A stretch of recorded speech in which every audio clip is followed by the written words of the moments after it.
Hi, my lovelies. I just wanted to sit down for a few minutes and give you a very quick update of what's happening. Yes, embryo adoption is still on my schedule. There's a lot going on. I started a new business and a lot going on, but it's totally on the schedule. So the clinic was a little slow with a few things that they needed to find out for me, because here's the thing. We are in Germany and they need some paperwork to be done. And only I can go. Andreas cannot go when I have the transfer because we have the kids. And so they need all this paperwork signed here. We can now go to the notary. The person found out, and like the clinic person, who do you call it? How do you call this person? She's just like the coordinator, right? She found out all the things. And I also wanted to find out what are all the tests I need so that I don't have to go several times. So they want the blood group, which I don't quite understand why they want blood groups. I mean, yes, they want my blood group, his blood group, and they want to match with donors who I guess have the same blood groups, but I don't see how it's relevant because it doesn't really matter, right? I don't know. With embryo adoption, because the embryo is created outside of the body, and I don't know. I feel like as long as I have the rhesus positive, like B plus, I have B plus. As long as we both have plus, and the baby also is going to have plus, I think that's relevant. Because if not, I think if you have negative, you might need. I think you need shots so that your body doesn't react against the embryo. But it's all happening. Okay, it's March 8th as I'm recording this, so I was hoping that we could still do the transfer in March, but probably it's going to be more like April. Update on my cycle. There's not an update.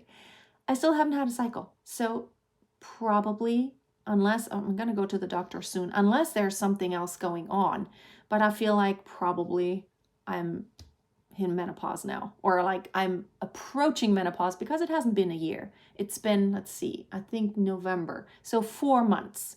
It's been 4 months since I had my last cycle. So that's quite a while. And before that, again, last year I had 4 cycles or so, maybe 4 or 5, which, I skipped a lot. So yeah, that's a good indicator that probably I might be approaching menopause, which it's okay. It's good for me. But the good thing about it really is, okay, so natural cycle is out of the question now. We're going to use a medicated cycle, which also means I can start whenever I want. I don't have to wait for a cycle. I don't have to wait around. I could just whenever I can decide we're going to start taking the estrogen, and then check the uterine lining, and then start the progesterone, and then just have the transfer. So timing is going to be much easier when we don't do a natural cycle. So pretty sure we're not going to do a natural cycle, because it doesn't look like my body's going to ovulate, and which is okay for me. I know the chances are a little bit better when you use the natural cycle, but what are we going to do? I mean, we're just going to work with what we have. And I'm doing all the things right now. I have been working out. I have been going for runs and working out with weights and body weight training, and doing some cardio. Nothing excessive, but to where, going for more walks again. And it's been so crazy, even with the twins, it's been cold, and I've been dreading to go out with them, because they don't want to stay seated anymore. They want to walk, but then when they walk, when I just let them walk on their own, they're just all going different directions, and they don't want to come where I want to go. And then they get into all the stuff, and it's dangerous, right? And especially when there's a street close, I'm like, no way, I'm not letting you out there.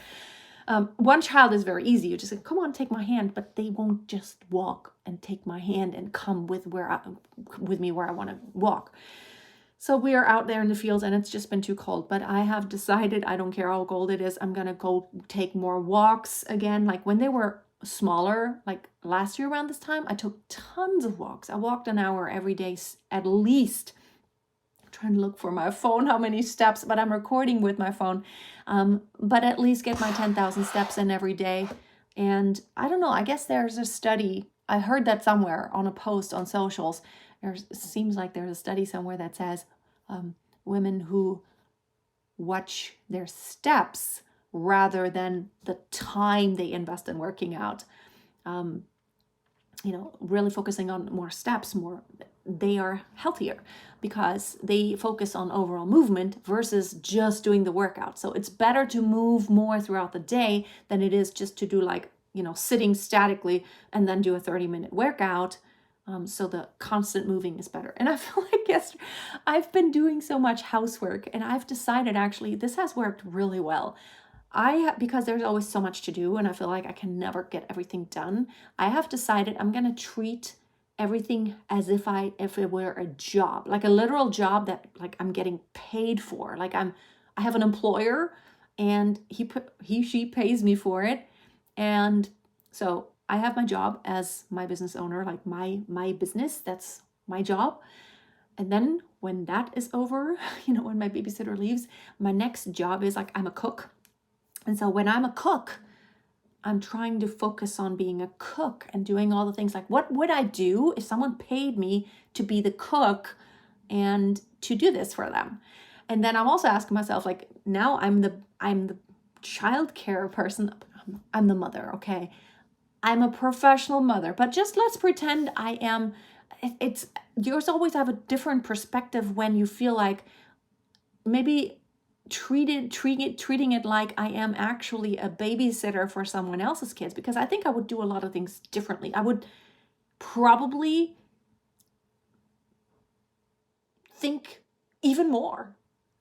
I love my own children the most, of course, but just that thought of like, what if it were someone else's children? I'm someone like when I worked somewhere, I was always like coming up with the most creative stuff I wanted to do. I wanted to be the best because when I enjoy something, I'm putting everything into it. But when you have your own children, sometimes it's because every single day you are their mother, and it's nothing that, I don't know, it's different, right? It's different because it's all the time. It's that way all the time. But when you have a job, it's almost like now it counts, and now you have to, like, especially when it's someone else's children, you pay even more attention, because it's like, if anything happens, like I'm so responsible. Doesn't mean you're less, but you know what I mean. It's just treating it as if this was truly my job now, and I have to do the best possible. Doesn't mean I don't try to do my best when, just thinking I'm the mom. But trying to treat it that way, it's like, what if I were hired as a babysitter and then also as the cook and the housekeeper? So when I clean the house, I'm the housekeeper. At the same time, I'm the childcare person because I'm still paying attention to the children, and probably I might pay more attention because if I'm at someone else's house, I don't want them to break something. When it's my own house, I have tended to be more like, okay, I'm just going to pretend to ignore it because I can't. Let them break it. We're going to throw it away afterwards. Let them rip it up. I wouldn't do that if it were not my house. I would be more like, no, you cannot break this. You cannot take the pencil and draw on the chair. It's not like I let them, but I tend to sometimes be like, oh, I'm just resigning. I'm like, it's like, no, I don't want to do it. I'm just going to pretend I don't see. So yeah, treating everything like it's a job. And also my other job is now working out and staying fit. It's almost like I'm thinking, okay, my job is to become a professional trainer. What shape would I need to be in to be a professional trainer? And I've worked out for years. I know a lot about that. And what would I do? And I really do want to lose 10 pounds before the embryo transfer, because I have not lost that baby weight.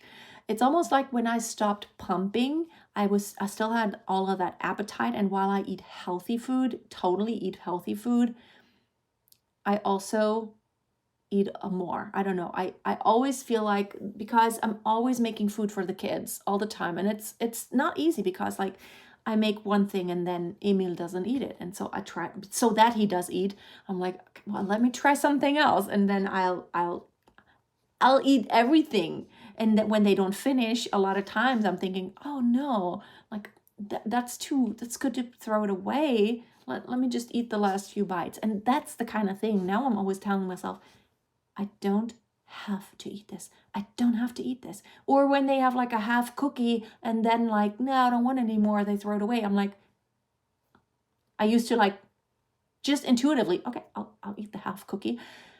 I tell myself now, I don't have to eat this. I'll just throw it in the trash. It's okay. Because it's better in the trash than me gaining more weight. And I am the heaviest now that I've ever been in my entire life. I don't think I would be, I'm not overweight yet, but I feel like this is not good. This is not me. I don't feel like this is me. I don't know this. It's like, what's happening now? It's like when I stopped pumping, it's like I didn't have the benefit of producing milk, but I kept eating the same way. And I'm eating healthy food. I really do, but probably too much of it. So I'm going to try to cut this down. Okay, this is the update for today. I'm going to try to get this uploaded so you have an update. And yes, baby number 4, I really desire it. I've been watching, because of course there are doubts in my mind sometimes, not doubts as in like, do I want a 4th child, but doubts as in, how am I going to manage? Like the twins are so intense sometimes. And then my older daughter, it's just getting to where I have maybe a little bit more time with her. That's a little less crazy. And we're getting to where we can do more things now, even with the twins, because they're not little babies anymore. They can walk, they can do a few things. They can slide down the slide and stuff like that. And now I'm going to add, I'm going to be pregnant, and the twins still want to be carried around a whole lot, especially when they're like, when they're not feeling well, or they're crying, or they're not getting something. Carrying them around is the number one thing that makes them happy. But when I get pregnant, I'm not going to be able to, like I do now. When they wake up, I come downstairs and I carry both of them downstairs all the time. I do it all the time. But then I'm going to have to stop doing that because it's going to be too heavy. And so those are the kind of things that go around in my mind. It's like, how am I going to manage, and then like work, and how is that all going to go on? My business has grown so nicely, and how much can I keep it going and have another newborn and breastfeed, and but it doesn't, like I've been watching a lot of TikToks where I keep the motivation going. Like there's no doubt, it's like when I see a baby, it's like, it's absolutely what I want. It's absolutely what I want. It doesn't matter. And you know what? Actually now, I wish I had done it sooner, because now I would be, I would be over the hump of the 3 months colics. I would probably already, what if I had already done this like about a year ago when the twins were 1 year old?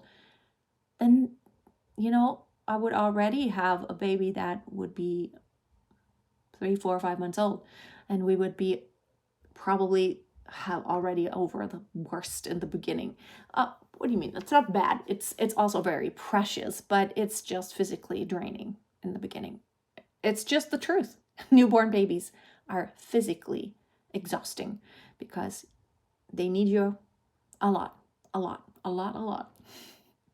All right, thanks everyone. I do want to continue this because I want to motivate everyone. I'm turning 50 this year, and I'm following some other mommies here. Simply Tanika is one. And she also had after several failed transfers, she finally had her take-home baby at, I believe, 52. So if it is a true desire, and I know there are a lot of times, I'm not going to get into that. No, I'm not. The truth is, it's okay.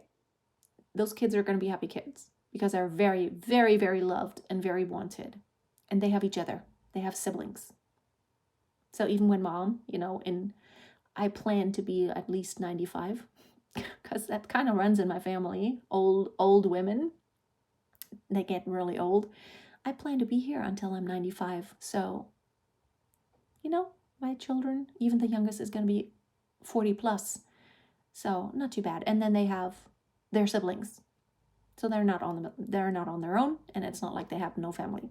Thanks for watching. I hope to see you next time. And yes, baby dust to everyone here who is still also trying TTC, whether it's naturally or through IVF or embryo adoption, whatever it is, or egg donation.